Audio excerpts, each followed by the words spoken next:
Hello বন্ধুরা, আপনারা যেমন জানেন আমার এখানে গতকাল প্রচুর পরিমাণে বরফ পড়ছে। আর এই বরফে দেখেন এই যে কী অবস্থা হয়েছে। সবচেয়ে ক্ষতিগ্রস্ত হয়েছি আমি।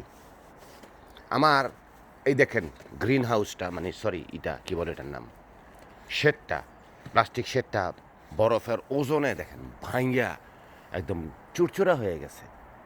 এটাকে দিয়ে আর কোনো কাজ করা সম্ভব না।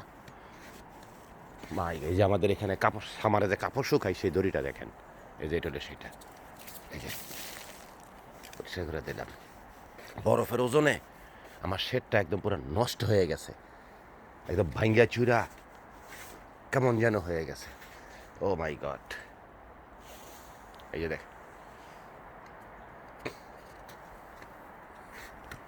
শিট, এটারে আমার আবার পুনরায় দাঁড়া করাইতে আমার খবর হয়ে গেল।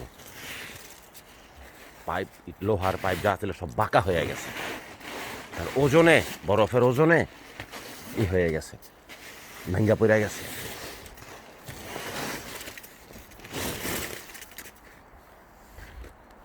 একটু পরে এটার আমার আবার ঠিক করতে হইব, কারণ এটা ব্যাপার ফালায় রাখলে হইব না। বরফগুলো পরিষ্কার করতে হইব এখান থেকে আমার। এই যে মাই গড, ও মাই গড,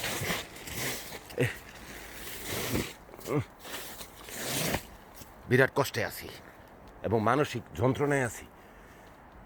আমার খুব শখের একটা জিনিস এটা নষ্ট হয়ে গেছে।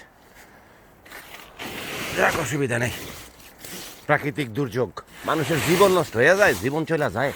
আমার তো একটা শেড গেছে, এখন রাস্তায় বেরোলে দেখবো যে শতে শতে গাড়ি আছে যা রাস্তার সাইডে যায় পইরা আছে, কারণ ওই যে বরফ কন্ট্রোল করতে পারে নাই গাড়ি। আর বরফের মধ্যে গাড়ি চালানো সবচেয়ে কঠিন কাজ। গাড়ির মধ্যে ব্যালেন্স থাকে না, যে গাড়ি চালাইবেন আপনার ব্যালেন্স থাকবো না, গাড়ি যেদিক খুশি সেদিক চলে যাবে। এই যে আমার এই গাছটাও ভেঙে গেছে, এই গাছটা বাঁকা হয়ে গেছে, এই যে আপেল গাছ একদমই হয়ে গেছে, বরফের ভারে বাঁকা হয়ে গেছে, ওইটা ভেঙে গেছে। এটা হইল আমার